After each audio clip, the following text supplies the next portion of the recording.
구독, 좋아요 꾹꾹.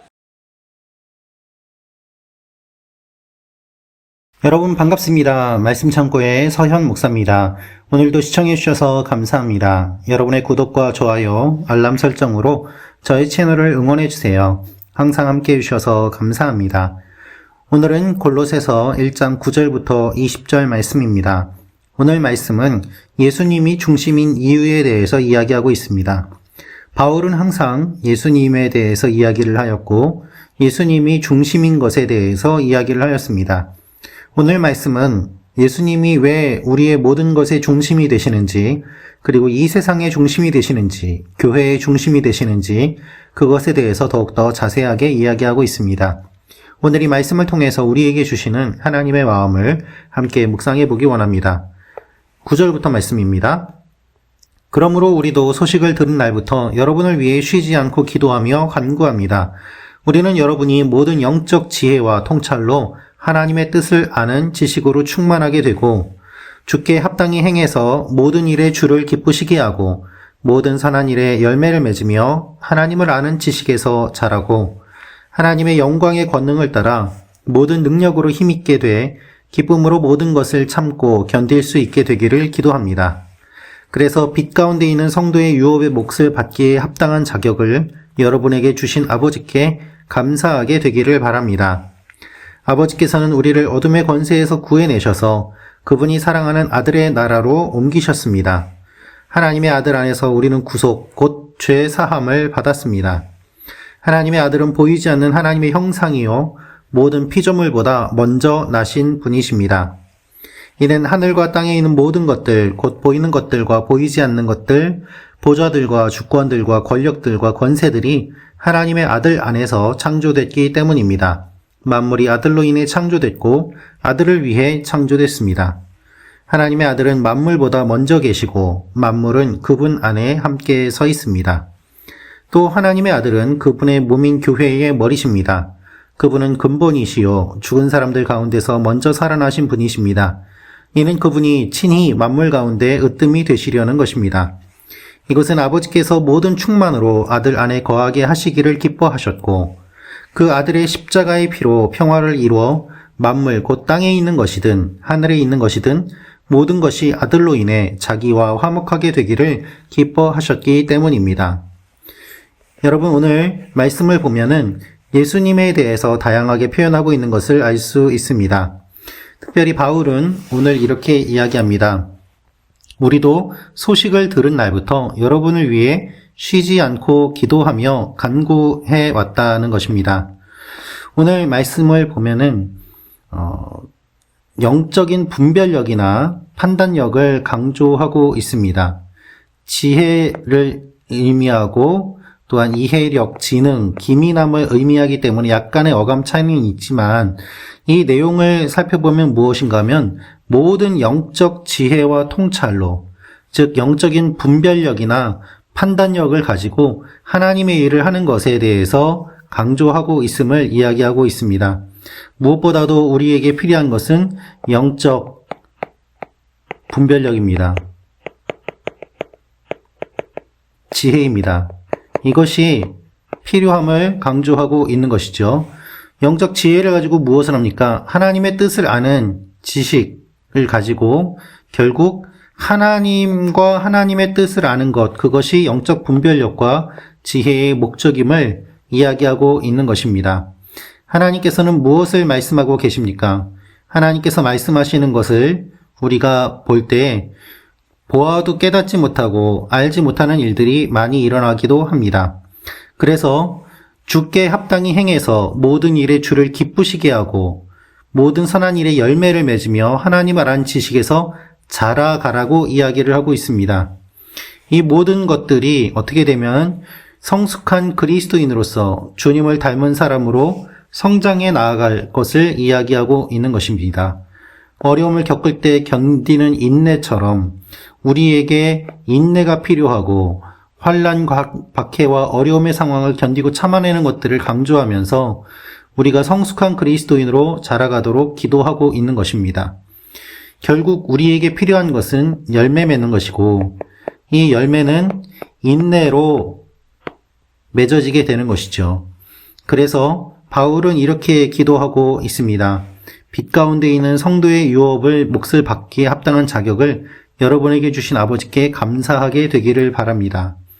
그렇습니다. 오늘 말씀을 보면 성도로서 상속받을 수 있는 몫을 이야기하고 있습니다. 흥미로운 점은 성도가 기업을 얻는 것과 관련해서 온유함이나 인내의 성품과 연결된 경우가 많다는 것입니다. 하나님이 물론 은혜로 주시지만 이 성품이 은혜와 큰 관계가 있음을 이야기하고 있습니다. 여러분, 우리가 하나님의 유업을 어떻게 얻을 수 있습니까? 인내로 얻을 수 있습니다. 끝까지 참아야만 합니다. 열매를 맺을 때까지 기다려야 됩니다. 그것이 하나님께서 말씀하고 계시는 내용입니다. 특별히 바울의 중보기도를 살펴보면 9절에서 12절이 나와 있는 바울의 중보기도를 살펴보면 바울은 골로새 성도들이 하나님의 뜻을 아는 지식으로 채워지기를 기도하고 있습니다. 이 지식은 성령께서 주시는 지혜와 총명을 통해서 주어집니다. 목적은 무엇인가 하면 하나님께 합당하게 행하기 위해서입니다. 즉 모든 면에서 주님께 합당하게 행하여 기쁨이 되기 위해서 하나님의 뜻을 아는 지식이 필요한 것입니다. 우리가 하나님의 뜻을 많이 알려고 합니다. 하나님의 뜻을 궁금해합니다. 여러분, 하나님의 뜻을 우리는 어떻게 생각하고 있습니까? 마치 우리의 미래나 점을 보는 것처럼 내 앞길을 잘 모를 때 하나님의 뜻이 무엇인지를 물어봅니다. 그러나 결국 하나님의 뜻은 무엇인가 하면 하나님의 뜻이라는 것은 결국 우리에게 주어진 것이고 이 주어진 것의 목적은 결국 무엇인가 하면 하나님의 백성답게 살아가는 것, 즉 인품의 변화, 성령의 열매를 맺는 것입니다. 사랑과 희락과 화평과 자비와 양성과 충성과 온유와 절제 같은 이와 같은 인품의 변화와 성령의 열매 맺는 것을 통해서 주님 닮아가는 것, 그것이 곧 하나님의 뜻인 것입니다. 그렇기 때문에 하나님의 뜻이 어떠한 것인지 우리가 분별하기 위해서 지혜가 필요하고 또 이 지혜를 통하여서 우리가 하나님의 뜻을 분별하면서 계속해서 주님을 닮아가는 것이 필요합니다. 이것이 하루아침에 되는 것이 아니기 때문에 인내가 필요한 것이죠. 하나님께서는 우리를 어둠의 권세에서 구해내셔서 그분이 사랑하는 아들의 나라로 옮겨주셨습니다. 우리가 죄 가운데 있을 때, 어둠 가운데 있을 때 죽을 수밖에 없었지만 하나님께서 우리를 예수 그리스도를 통하여서 구원에 이르게 해주심을 우리에게 말씀하고 계시는 것입니다. 성경에서 구원하다라는 의미로 소조와 리오마이라는 말이 사용되는데 병자를 치유할 때 많이 사용된 소조에 비해서 리오마이는 스스로 빠져나올 수 없는 상황에서 건져준다는 의미가 강합니다. 따라서 우리가 우리 힘으로 벗어날 수 없는 상황에서 예수님이 우리에게 찾아오셔서 우리를 건져주심으로 말미암아 우리가 죄에서 구원받을 수 있음을 이야기하고 있습니다. 그래서 건지다로 번역되는 일들이 많이 있었습니다. 여러분, 주님이 우리를 건져주셨습니다. 죄에서 건져주셨습니다. 그래서 우리가 구속, 곧 죄사함을 받게 되었습니다. 포로나 노예를 다시 산다라는 뜻입니다. 몸값을 지불하는 것입니다. 우리의 구원은 공짜가 아닙니다. 예수님께서 값을 지불해 주셨습니다. 우리는 어쩔 수 없이 갇혀 있었는데 예수님으로 말미암아 해방되고 자유를 얻게 되신 것입니다. 예수님이 값을 지불하신 것이죠. 이것이 대속, 구속이라는 의미입니다. 그래서 우리의 구원은 값진 것입니다. 예수님이 피로 우리를 구원해 주셨기 때문입니다. 하나님의 아들은 보이지 않는 하나님의 형상입니다. 그래서 여러분, 예수 그리스도를 통해서 하나님을 보게 됩니다. 예수님을 통해서 하나님을 봄으로 말미암아 예수님께서는 하나님을 보여주시는 분이 되고 우리는 예수님을 통해서 하나님을 경험하게 됩니다. 이 예수님이 모든 피조물보다 먼저 나신 분이십니다. 그래서 예수님께서 모든 것보다 먼저 나셨다는 것은 이 땅과 하늘에 있는 모든 것들, 모든 보좌와 주권과 권력과 권세들이 하나님의 아들 안에서 창조되었다는 것을 이야기하고 있습니다. 예수 그리스도는 삼위일체 하나님이십니다.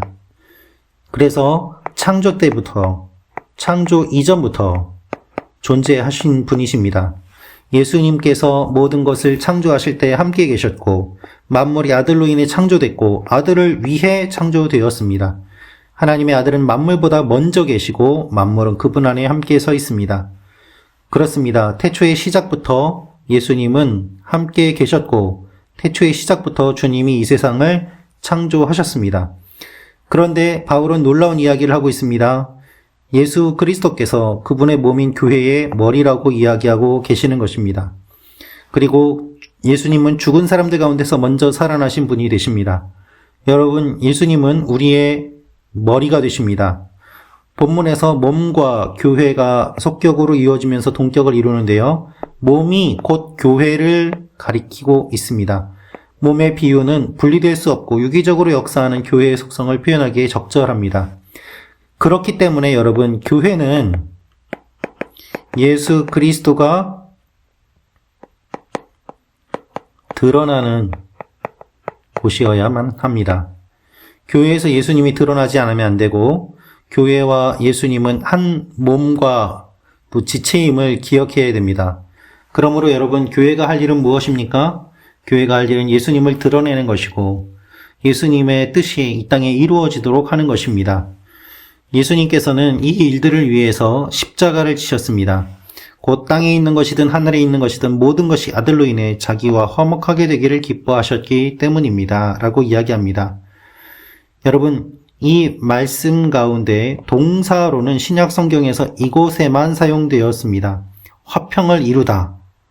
화평은 우리가 이룰 수 있는 것이 아니라 예수님께서 이루어 주셔야 누릴 수 있습니다. 화평을 이룰 수 있게 하시는 분은 바로 곧 예수 그리스도 한 분이십니다.